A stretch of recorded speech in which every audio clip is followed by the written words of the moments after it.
Tetapi ayat 12.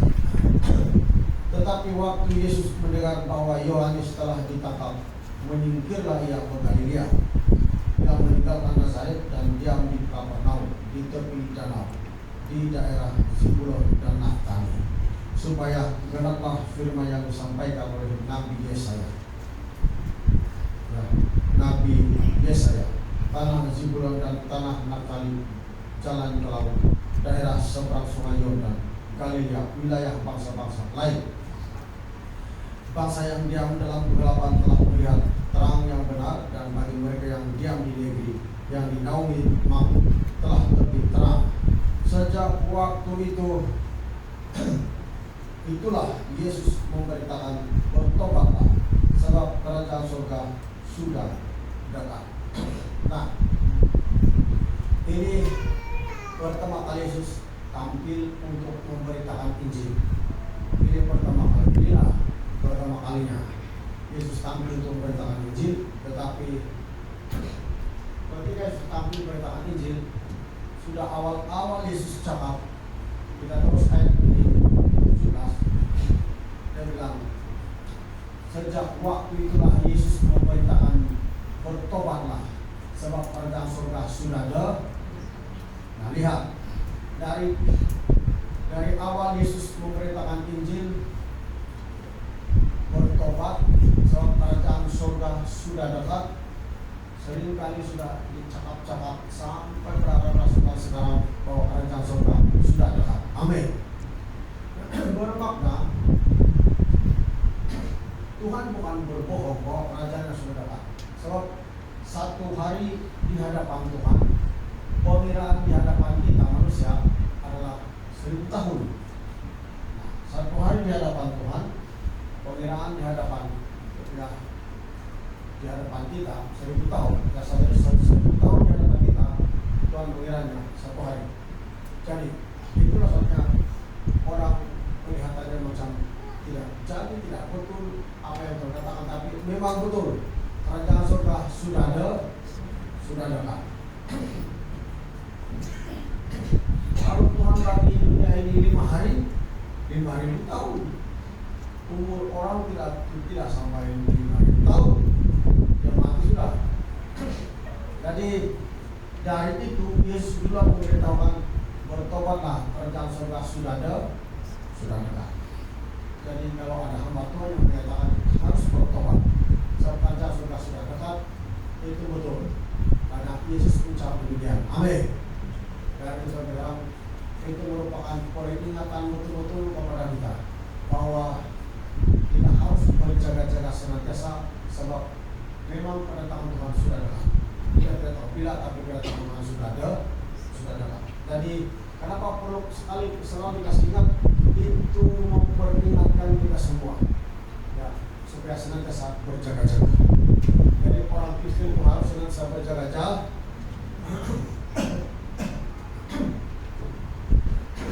Senantiasa apa? Berjaga-jaga. Nah, lihat kedatangan Tuhan sudah dekat. Nah, biar turun firman Tuhan tidak panjang. Oke, 1 Tesalonika 5 ayat 2. Kita pergi 1 Tesalonika ayat 2. Tulisan Rasul Paulus kepada jemaat di Tesalonika. 1 Tesalonika 5 ayat 2. Karena kamu sendiri tahu benar-benar bahwa hari Tuhan datang seperti pencuri pada malam. Nah, bahwa karena kamu sendiri tahu benar-benar bahwa hari Tuhan datang seperti pencuri pada malam. Artinya kedatangan Tuhan itu tidak diduga, tidak diberitahu bila, tapi dia datang seperti pencuri yang tiba-tiba dunia menjadi gelap karena Yesus datang. Kita tidak tahu. Selanjutnya kita perlu berjaga-jaga. Mungkin bukan kedatangan Tuhan secara umum seluruh dunia, tapi kedatangannya untuk mengambil perorangan satu demi satu. Tetap berjaga-jaga.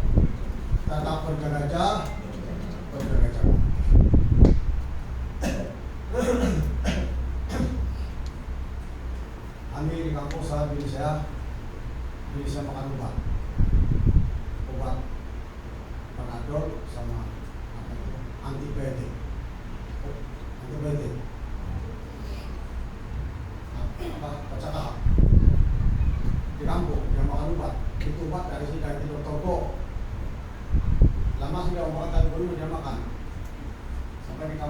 jam makan. Baru balik saya baru balik kemarin kayaknya. Jadi jam makan. Sudah jam makan. Tidurlah kami awal pola pagi. Sampai aku udah pulang kan kami dorong sampai pulang. Dorong sudah saya mimpi sudah saya di Indonesia sama pelayanan.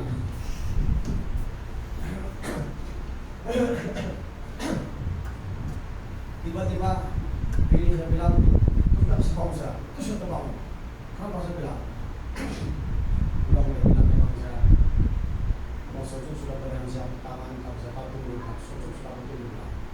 Dia punya jantung tinggal macam tidak pas sedang mengumpat. Saya mau bilang, dia bilang mau beri sudah makan tumpah. Nah, hasilnya dulu saya sudah berubah sudah sampai tampung saya susah. Ayo, dalam hati saya. Ayo, tiba-tiba saya tadi, angkat lagi kata lagi, kayak main-main lagi, tiba-tiba begini dalam baca. Ayo, takkan malam-malam mencapari dalam baca aja. Dua orang lagi kami, tidak orang berjiran. Saat ini udah sudah betul kosong sapi dan tanda kosong sudah semua. Udah, ayo. Yang mana boleh. Jadi sudah saya bilang, saya berdoa sudah. Berdoalah, sudah berdoa, dia ada kekuatan sedikit, dia bilang, dia mau berikan nas, tidak juga dia mau bilang, wah dalam hati tentang kami dalam kali tiba-tiba berjaya pergi, memang saya capek di dalam masuk main kalau ada sama kali. Oh, bukan tahu, ini masalah kita sudah buat, terus kami juga berdoa lagi. Di sana siapa yang berdoa sampai saya usir semua kematian apa-apa semua saya usir semua dalam nama Yesus. Asal makin semua saya usir semua. Saya berdoa sekali saya mau berdoa saya tidak boleh ada hantu ada di sekeliling kami. Saya berdoa betul. Tiba-tiba saya macam nampak terus bilang wajah Yesus dan macam yang melingkup. Sekali itu kan saya bilang bisa. Nah, kalau saya sudah bisa bilang kerja sampai panas datang itu ada panas berendam begitu dan sekali secara roh kematian itu dia bilang ada yang lain secara itu ada yang lain dia bilang beranda roh kematian. Saya berhabis makin berpaki saya berdoa terus saya berdoa sudah pasal parang sudah saya. Nah sekali nasihat sembuh pilih saya dia pikir mau jalan sudah yang dia ingat dengan saya lagi sama Tuhan Yesus dia bilang sosok sudah beranja semua, mau pikir dalam masalah kita semua di kayu sampai cabut di tiang rumah semua ini sampai di laut tapi buat memang bercakap tiba-tiba begitu kalau main pandai kami terus dia tidak makan tumpah semua apa dia buat itu ada racun dia bilang itu buat ada racun dia buang semua itu.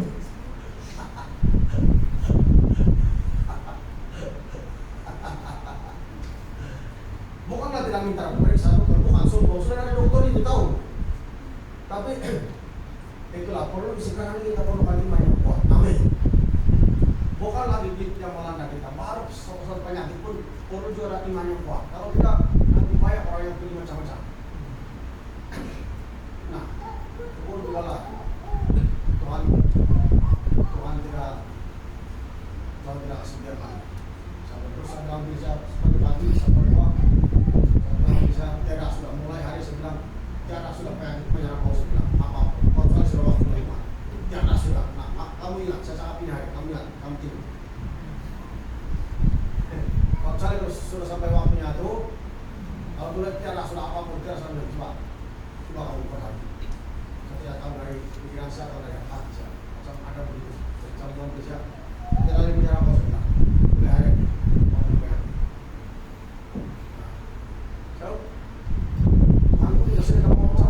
karena pengarah apa atau kasihan.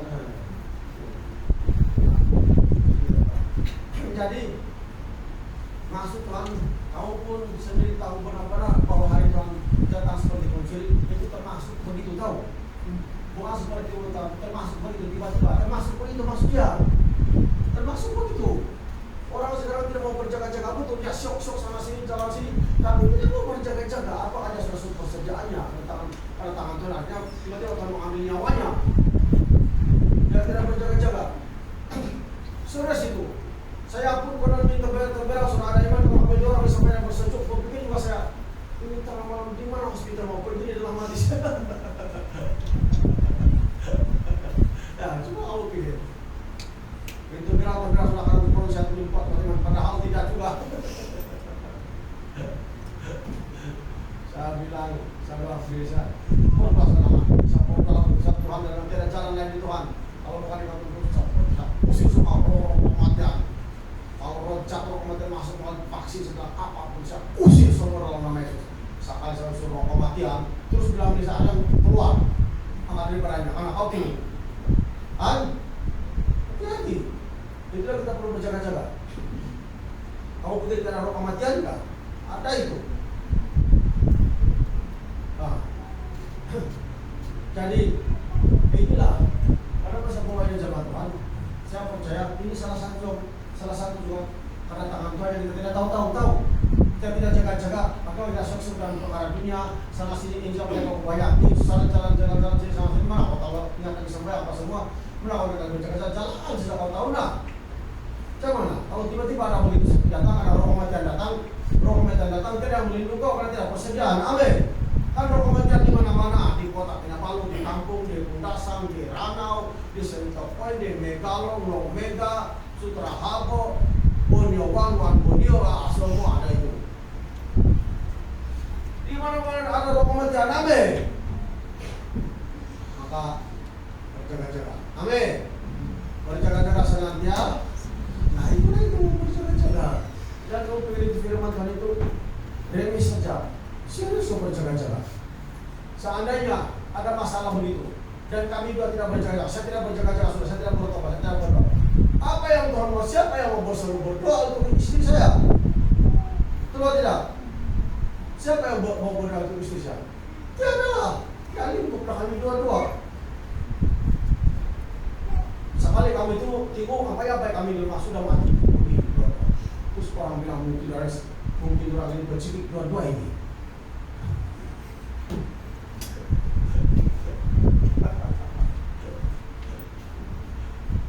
Nah, kan seperti penculikan.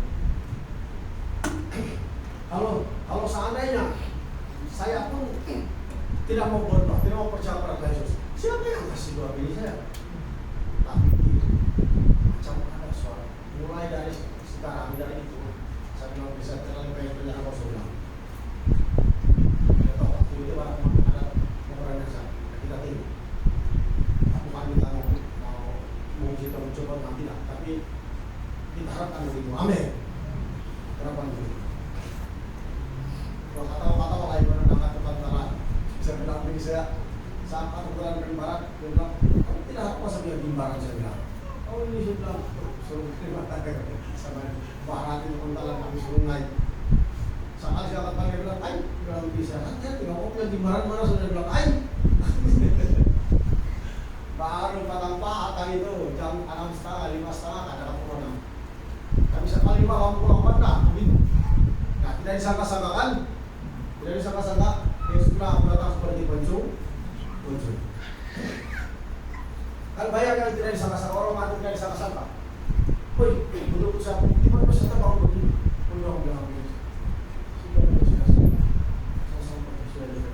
Sudah pegang macam tak orang mati. Nah, tinggal di sini dan panas-panas jalan di samping situ, camping dan lain sudah membuka begini. Ayo kita jadi serius sih di dalam hati saya. Nah, di sanalah sedikit kayak berdoa keluar dan berdoa di sana saya serius. Sampai saya panggil sudah mata Yesus. Saya usir sudah semua kematian semua. Saya usir semua. Mana yang Tuhan kasih pikiran saya pilih begitu yang boleh istri saya sembuh itu yang saya sebut semua. Karena kamu sendiri pun tahu benar-benar bahwa hari Tuhan datang seperti pencuri itu termasuk itu begitu tahu. Termasuk begitu Tuhan sahabat. Bukan saja seluruh dunia tapi termasuk begini. Ini yang kita kena berjaga-jaga. Karena banyak orang tidak berjaga-jaga sekarang. Terlalu sibuk perkara dunia tidak berjaga-jaga. Sementara kita kerja, sementara kita bisnis apa semua, mesti berjaga-jaga. Amin. Jaga kelakuan kita di mana-mana. Mesti ingat Tuhan. Kita mesti berjaga-jaga. Oke, mari kita pergi Wahyu 3 ayat 3. Nah, kita bisa cakap untuk berjaga-jaga. Oke, Wahyu 3 ayat 3. Karena itu ingatlah bagaimana engkau telah menerima dan mendengarnya, turutilah itu dan bertobatlah. Karena jikalau engkau tidak berjaga-jaga, apa dia bilang? Karena jikalau engkau tidak berjaga-jaga, lihat itu. Dalam Wahyu pun disebut lagi oleh Yohanes di Pulau Patmos bahwa itu berjaga-jaga sangat penting kehidupan orang Kristen setiap hari. Bila kita berjaga-jaga, akan kita menjauhkan hidup kita dari perkara-perkara yang jahat yang boleh menghalangi kita masuk dalam kerajaan surga, bahkan perkara-perkara jahat yang boleh menghalangi perkatuan datang kepada keluarga kita. Itu namanya berjaga-jaga. Dia bilang, karena itu ingatlah bagaimana engkau telah menerima dan mendengarnya, turutilah itu dan bertobatlah. Karena jika engkau tidak berjaga-jaga, aku akan datang seperti pencuri, dan engkau tidak tahu pada waktu manakah aku tiba-tiba datang kepadamu. Amin. Nah itulah itu sekarang itu. Kan kita tidak tahu tiba-tiba itu sudah datang. Tidak tahu. Tiba-tiba terlihat sudah mati, kita pun terus, begitu siang-siang tiba-tiba mati. Nah itulah itu. Tapi kalau mati tiba-tiba tapi kau memang sudah berjaga-jaga, dia sudah waktunya Tuhan itu pasal Tuhan sudah amin. Tapi kalau tidak berjaga-jaga, sengaja Tuhan biar kau mati karena ada roh kematian dari dunia yang membunuh kau karena kau tidak bertobat, itu pun masalah juga. Tapi biarlah anak-anak Tuhan itu mati untuk memuliakan nama Tuhan. Amin. Jadi kita akan berjaga-jaga. Betul itu. Saya pun maupun jauh sudah iman saya tidak bisa susah sudah. Ayo dalam macam macam. Hanya di nama dia. Tiada lain. Siapa panggil di nama Yesus. Karena disuruh Tuhan berjaga-jaga. Dia dalam Wahyu ini dicap ini pun, karena jika engkau tidak berjaga-jaga, aku akan datang seperti pencuri dan engkau tidak tahu pada waktu mana aku akan datang kepadamu. Amin. Baru berjaga-jaga. Wahyu 16 ayat 15.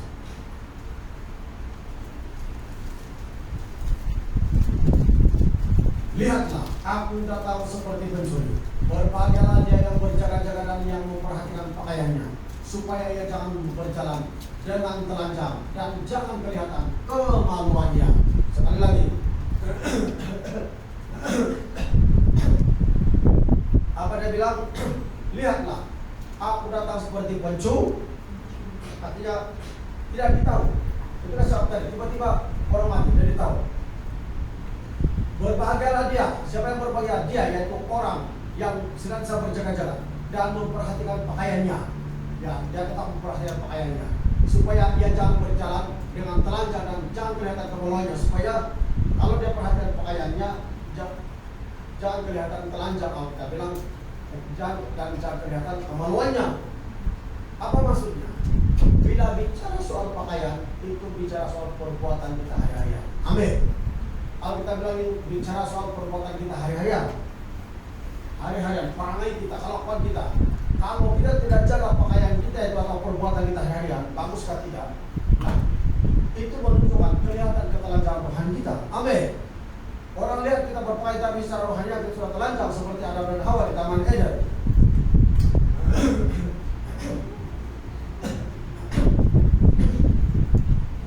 Mari kita lihat Wahyu 19 ayat 8. Apa dia bilang? Wahyu 19 ayat 8. Dan kepadanya dikerjakan supaya memakai kain linen halus yang berkilau-kilauan dan yang putih bersih. Linen halus itu adalah perbuatan yang benar dari orang-orangku. Itulah pakaian yang Tuhan jaga, yaitu perbuatan. Linen halus itu gambar dari perbuatan orang-orang yang kudus. Artinya pakaian itu yang dimaksudkan Tuhan bicara soal perbuatan kita. Amin. Kalau kita hari-hari. Nah, penting kita menjaga disiplin kita sama anak-anak Tuhan. Penting kita menjaga rohani kita. Penting kita menjaga hubungan dengan Tuhan. Penting kita beribadah. Penting kita menjaga rohani kita supaya jangan menyakiti orang dan sebagainya. Ya.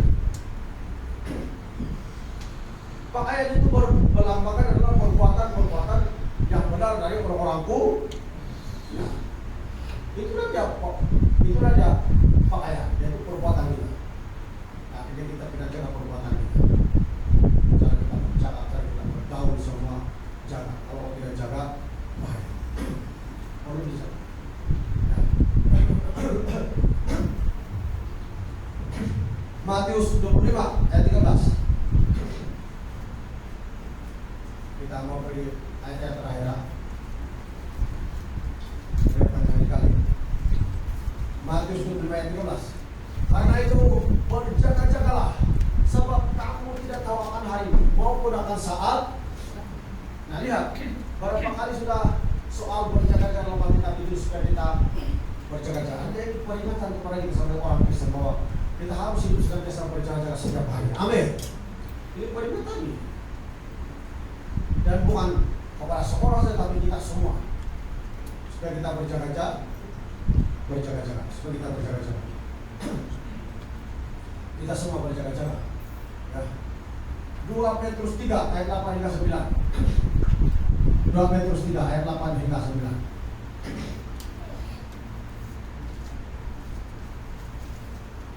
Akan tetapi saudara-saudaraku yang kekasih, yang satu ini tidak boleh kamu lupakan, yaitu bahwa di hadapan Tuhan satu hari sama seperti 1000 tahun, dan 1000 tahun sama seperti satu hari. Amin. Itu saya katakan tadi, di hadapan Tuhan. Ya. Tuhan tidak lalai menepati janjinya, sekalipun ada orang yang menganggapnya sebagai kelalaian, tetapi dia sabar terhadap kamu, karena ia menghendaki supaya jangan ada yang binasa, melainkan supaya semua orang berbalik dan bertobat. Nah, bukannya Tuhan berbohong untuk janjinya, bukannya Tuhan pura-pura lupa atau lalai, tapi dia bilang dia mau supaya semua orang bertobat dan jangan ada yang binasa. Amin. Itu Tuhan selalu kasih tahu kita sudah kita berjaga-jaga. Tujuan Tuhan sampai sekarang belum lagi kita datang karena dia mau supaya kita betul berjaga-jaga. Dia tidak mau ada yang binasa ini. Dia mau semua orang bertobat. Bayangkan kesabaran, kelapangan hati Tuhan dan kesabarannya untuk kita orang manusia yang berdosa kepadanya. Sebab itu jemaat Tuhan, kita betul berjaga-jaga. Ya, betul itu saya cakap kamu. Petang-petang lagi saya sampai main lagi akan itu antara sekali 9 malam terus berubah suasananya. Wih, telah mati saya. Betul-betul ini. Coba anda pikir. Kalau tidak tahu iman, kalau tidak mau harap sama Tuhan, sudah kayak kita video sedang atau video cemasan di udah. So, memang kecemasan sudah itu. Tapi puji Tuhan juga. Kita akan berjaga-jaga. Amin.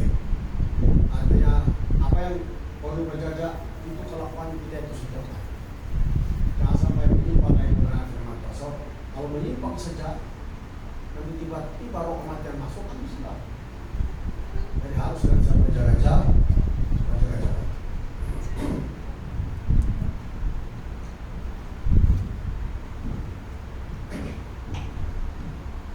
Yang terakhir, Roma 13 ayat 10. Roma 13 ayat 10. Kasih tidak berbuat jahat terhadap sesama manusia. Karena itu kasih adalah kegenapan hukum Taurat. Hal ini harus kamu lakukan karena kamu mengetahui pada waktu sekarang, yaitu bahwa saatnya telah tiba. Bagi kamu untuk bangun dari tidur. Ya, bahasa kita untuk bangun dari tidur sekarang. Amin. Jangan tidur-tidur rohani. Sebab sekarang keselamatan sudah lebih dekat bagi kita daripada waktu kita menjadi percaya. Artinya keselamatan sudah lebih dekat, artinya pada tahun sudah dekat daripada yang mula-mula kita percaya dan sampai sekarang ya sudah dekat. Amin. Ayat 12. Hari sudah jauh malam, telah hampir siang. Sebab itu marilah kita meninggalkan perbuatan-perbuatan kegelapan dan mengenakan perlengkapan senjata terang. Dia bilang hari sudah jauh malam, telah hampir siang. Itu berbicara soal kedatangan Tuhan. Amin. Sudah dekat. Dia bilang hari sudah jauh malam, telah hampir siang. Maksudnya kedatangan Tuhan sudah dekat. Sebab itu marilah kita meninggalkan perbuatan-perbuatan kegelapan atau benda dan macam-macam dan mengenakan perlengkapan senjata terang, yaitu hidup dalam Kristus, hidup dalam kebenaran firman Tuhan. Ayat 13. Marilah kita hidup dengan sopan seperti pada siang hari. Jangan dalam pesta pora dan kemabukan, jangan dalam percampuran dan hawa nafsu, jangan dalam perselisihan dan iri hati. Amin. Nah, ini perbuatan-perbuatan orang hari-hari ini, ya hari-hari. ada apa sekali ada pesta pora, ramai-ramai, mabuk, percampuran, nafsu, hari-hari jangan dalam perselisihan iri hati. Nah itu perbuatan hari-hari itu. Jadi itu perlu dijaga dalam hidup kita. Amin. Ayat 14 yang terakhir. Tetapi kenakanlah Tuhan Yesus Kristus sebagai pelengkap senjata terang, dan jangan merawat tubuhmu untuk memuaskan keinginannya. Pokoknya dalam hidup bahasa Indonesia jangan kita menuruti keinginan kita. Kita harus berjaga-jaga, kita harus berjaga-jaga, harus berjaga-jaga, harus berjaga-jaga, harus berjaga-jaga. Jadi jemaat Tuhan kita harus berjaga-jaga. Ada tangan Tuhan saudara, kita harus berjaga-jaga. Harus berjaga-jaga. Syukurlah kalau ekonomi kita terus pulih, maka ada harapan lagi kita mengulang balik pelayanan. Jadi mulai sekarang. Mana lah tahu perubahan pengurusan paspor luar negara ada perbedaan daripada yang dulu. Anwar sudah berterima dengan Jokowi, kamu tidak tahu. Nah, jadi tidak tahu macam-macam cara tahu, tapi yang penting masalah kita berjaga-jaga hari, tapi juga berjaga-jaga. Mana lah tahu ada jalan keluar. Nah, kalau tiba-tiba sekali kamu bilang saat diundur sudah berapa orang pergi, kamu tidak tahu karena melawan. Jadi selagi Tuhan izin kita hidup, selagi kita akan keluar. Amin. Kalau misi-misi siapa, kita tidak akan pergi kalau yang kita terbuat tidak mau pelayanan kita. Hanya mereka yang betul-betul terbuka kita. Kalau tidak, sama-sama lebih suka di pelayanan di sana. Ya, mana lah tahu. Pada saat kepada kita dulu jauh, naik kapal lagi kita. Bilang 4-5 orang saja mau, akan jauh. Di kapal lagi. Sampai di Bontang di apa itu Samarinda naik kapal sampai di tempat terpencil, tapi perkampungan.